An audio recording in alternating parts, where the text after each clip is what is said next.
do you think will be the long-lasting effects of the COVID-19 on the Omani business environment? Of course, there was like a lockdown situation, digital solutions like taking over. But what do you think is going to be like the new paradigm once this situation is over? And what is expected from family businesses to support and ensure that the supply-demand balance is maintained? Well, this is a crazy phenomena. Once not only in a lifetime, but once in a century, once in 2 centuries. I can't imagine what the Spanish flu was like, but this is probably as close as it gets. Obviously, we have much more awareness of it because of communication, because of digital platforms available to discuss and share.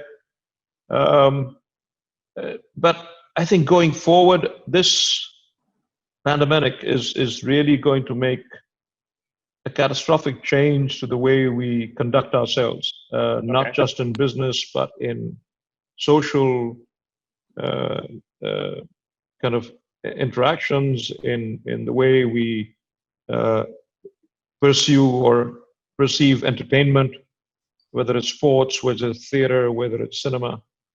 The whole, it's a, tectonic kind of shift that is going to happen. And I believe that the one major thing, but let's go into the business side of it. Yes. Working remotely is definitely going to be the new paradigm.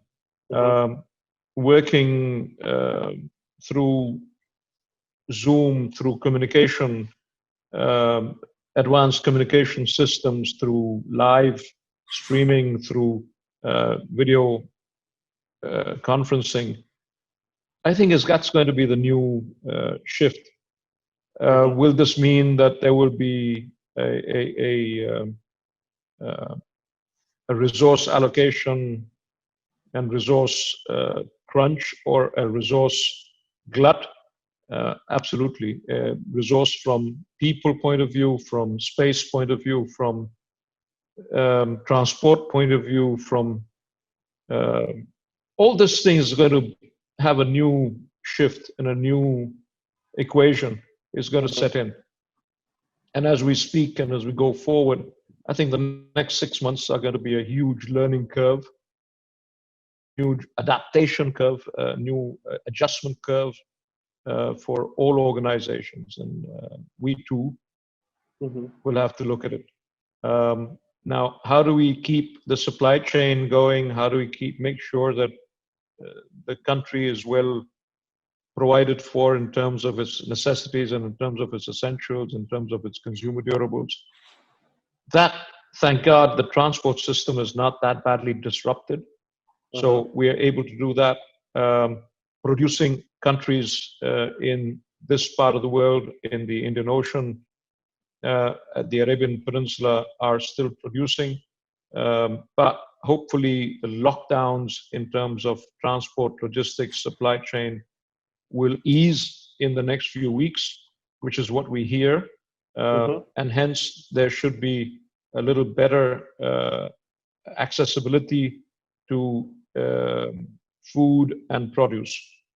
So this should be eased in the next couple of weeks. We may have a kind of a sensitive period going forward in the next couple of weeks, but I think after that we should be able to kind of sustain. And do you think that like the move forward is diversifying the sources, or like some other players is going to be like? So the next thing that comes into play is going to be food security. Yeah, right. Every country is for himself. Every country needs to, irrespective of the cost, be sufficient. It's not a cost issue anymore. It's an accessibility issue. So we all need to get into the game. Every country will want to make sure that they are food secure, that they are green secure, grain secure in every way. Obviously, these countries in the Middle East cannot produce rice, and similarly, countries which don't have oil cannot produce oil. But wherever we can, I mean, greens and fruits can easily be produced. Well, not easily, but can be produced under simulated environments. And we'll have to. That is going to be the new paradigm. So food security. And if you look at like the two indicators of the economy you were mentioning yesterday during the webinar, usually you see like the real estate side and the retail segment, and the consumer like side. those two, and the consumer side, of course. Like how are those, or how those going to be restructured and the dynamics be like reshaped as a result of this? See, the consumer side, people are going to consume. It's not that they're not going to consume, but they're going to be more focused towards essentials. The luxury retail is going to be, I think, will have to invent itself on whether they can become a necessity sitting out, and when people are not socializing, people are not entertaining themselves, people are not going out as much. So the concept of stores, like that interaction, exactly. How do you start addressing and how do you start making luxury retail more attractive in these times? It's difficult. Yeah. So they're going to have a period of inflection and saying, okay, what can we do next? As far as essential retail is concerned, digital platforms, the main aggregators, main distribution hubs are going to be really coming together. What will need to happen is that the small players, the small retailers, along with large retailers, will have to come together. They'll have to support each other. Distribution systems, delivery players will have to aggregate themselves and make sure they're not just focused towards one particular. It's not only about food. It's not only about consumables. It's not only about groceries. The whole thing have to be banded into one delivery system. Right. And I think this is going to be the new shift as to how we get accessibility to your essentials, to your groceries on a daily basis. If you're working from home and you do not want to step out, you need apps, digital platforms, online players. The delivery landscape will have to change completely on how to do it more efficiently, more hygienically, more HSC, et cetera, et cetera. So I think this is going to be a major shift. As far as real estate is concerned, I think somebody will have to really reassess the whole gambit of real estate. Real estate, I mean, are you now going to be owning second homes? Are you now going to be having homes which are purely to stay and you have your work platform? No, you will have to adapt your homes to be working homes on how you do it. And you'll have to really adjust to each other's, if you're sharing a home, then you need to adjust to each other's timings and your social behaviors. So I think homes are going to be segment of real estate strongly redefined because of necessity, because I think it'll fit into retail real estate is going to have a tough period, at least for the next 1 year to 18 months, considering the fact that we don't have a cure to the virus. So till this time that the virus plays on the minds of the people will be skeptical about stepping out and walking and loitering around. And so casual retail is going to be suffering. Cafes and restaurants, they are going to be feeling the brunt of the online because people are not venturing out. So how do you cater to that? And it's going to be a tough, difficult period going forward for casual retail and cafes and restaurant hospitality. Bringing that experience back to the customers. And you mentioned that there's like, of course, this situation of like supply is evident in different sectors of the economy. In this situations, usually what we have seen in the past is like either companies try to like really like focus or find a way to cut costs and like become more efficient, or eventually there's consolidation happening, there's some mergers, acquisition. And really, like, there's the risk of like an economy being driven really by like big players, and there's a risk of smaller players being left out. This is like a sentiment that some players believe share. What is your perspective on that? What is the way to balance this? On one side, this drive for consolidation, on the other side, ensuring that those SMEs are part of the value chain, whether in the downstream segment or anywhere really, adding value, of course, not just by supporting them as a philanthropic initiative. I think of it as being there, an evolution is going to happen. Okay. There is going to be consolidation as one part of the evolution. Downsizing, going leaner is going to be the second part of the evolution. So business evolution is going to take place. I cannot exactly predict whether companies will merge or large players will bring their frontline distribution systems as a single platform, or the back will go into a single platform, and only the main businesses will happen. But a lot of evolution in terms of the way you do business is going to take place. Consolidation, mergers. I don't think acquisitions are going to happen because people will say, I will try and create my own little thing. I have spare capacity, I have spare capability. Let me bring in another vertical, which will make myself much more reliant on myself. But if I can merge my front end of distribution, so distribution is going to be a new vertical, which will be a common platform. And companies, brands will start using offline distribution systems to distribute for them.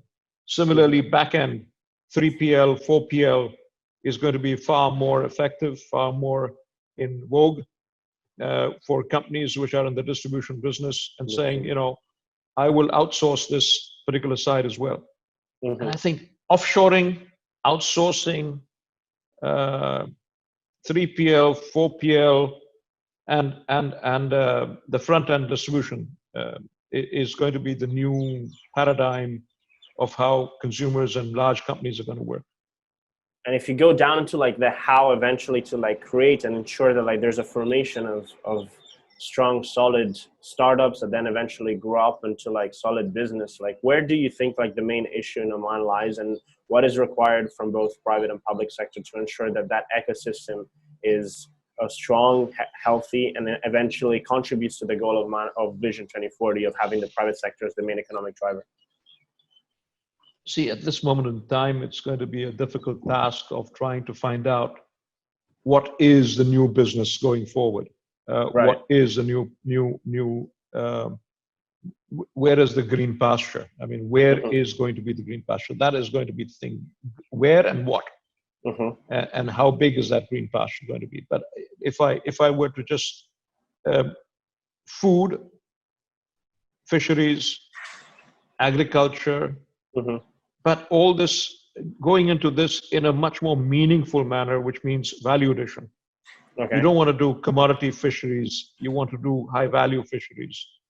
Why sell a fish in a frozen state when you can do it in a fresh state?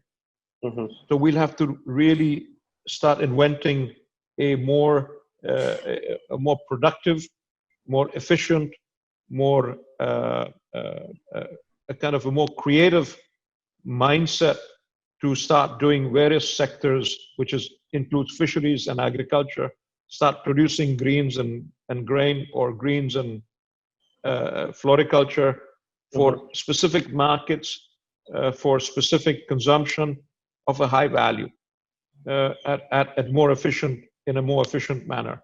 And I think these are the new shifts that will have to happen.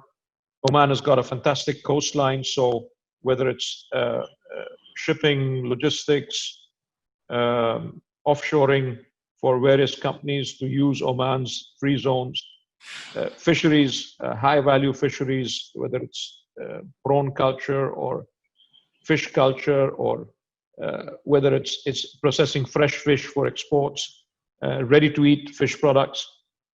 I think ready to eat, off the shelf, ready to eat packages is what people will be looking for. And if you look at the way the trend has been in the supermarkets, what has flown off the highest is ready to eat. and frozen foods with ready-to-eat, microwavable, quick cookable thing, because people have been locked out and they don't have time and they don't know or don't have the ability to cook. to come up with recipes. So I'm sure you and I both gone into the same phase, saying what is available on shelf to cook. Absolutely. And you mentioned on something So I that think is really like, Oman will have to. So Oman will have to. The new youth will have to find new paradigms to start inventing products and services which are for the convenience, and the speed of convenience is also going to be an important factor. So they will have to work around the so-called convenience market and the speed market and accessibility market. So I think new ways of doing business will have to be come up, and the youth will have to reinvent themselves. Yeah, exactly. You offer me the perfect segue about youth, right? Like, so you look at like the youth and like the skills that they require to eventually like succeed in the future of the business environment. What are they like? What do you think like this manpower development focus should be on? Like, what is the key to ensure that they lead to innovation?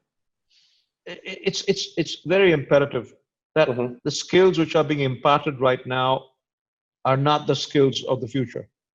Right. And we really don't know what are the skills of the future. So my very simple kind of mantra is the fact that learn how to learn and adapt to work under any environment, under anything, and then find your way as to what suits you best and what attracts you most. Okay. But to start with, learn to learn, get knowledge, not with the prospect of having to apply that knowledge at work, but knowledge to gain an attitude, to gain a perspective on how to learn a new skill while at work. So people are going to be learning out of experience. People are going to be really adapting themselves, and the faster adaptability you have, the faster you're able to kind of get into the sway, the more attractive you're going to get to the business or by the corporates that are going to hire you. So I think it's everybody's for everything. Multitasking is going to be the main thing. Okay. Basic credentials will have to remain, and people will have to really say, it's okay, I have done engineering, but I'm very happy to go into distribution or supply chain or working in a port environment or working in the fisheries sector and adapting. So the titles really are not that the defining element anymore. Like no. I am like, all right. No, I think people will, it doesn't matter whether you work for PDO and want to work in the food industry, or you worked in the food industry and now you're going to go into the supply chain industry. Let people be adapting to work at any point, at any time, in any particular skill set. Absolutely. And talking about the future, to wrap up our conversation, I know like we're short on time here. There's one particular segment that I know that like Khimji Ramdas is particularly eager to develop, and overall Oman as a country, given the extremely low oil price environment we're currently in, is looking at, which is renewables energy, which is often a buzzword. We're starting to see like the commissioning of some mega projects, and some other players believe that like perhaps solar is the way forward, but perhaps on a small utility scale. What is the key to have public and private sector providing ventures and solutions in this field that make financial sense and allow for players to get involved and develop and eventually diversify yourself from that source of hydrocarbon power? Well, I have been a great advocate of solar. I'm not yet too well appraised of the wind, but I think it is as critical as possible, because wind is 24 hours while solar is only during the light hours.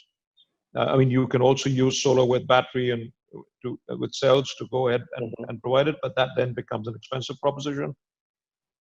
I am a great advocate. We have already converted a megawatt of solar rooftop electricity for our warehouse, for our supply chain warehouse. I believe the results are extremely encouraging.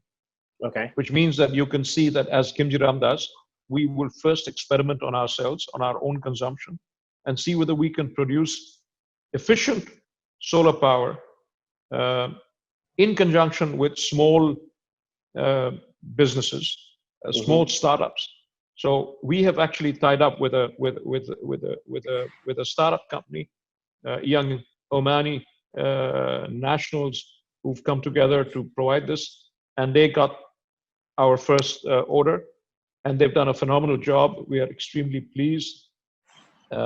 Engineer Abdullah Saidi has done a great thing. I've got great regard for him, but he'll need to adapt, and he'll need to bring out more consumable size solar installations to do, let's say, houses, offices, warehouses, small manufacturing units.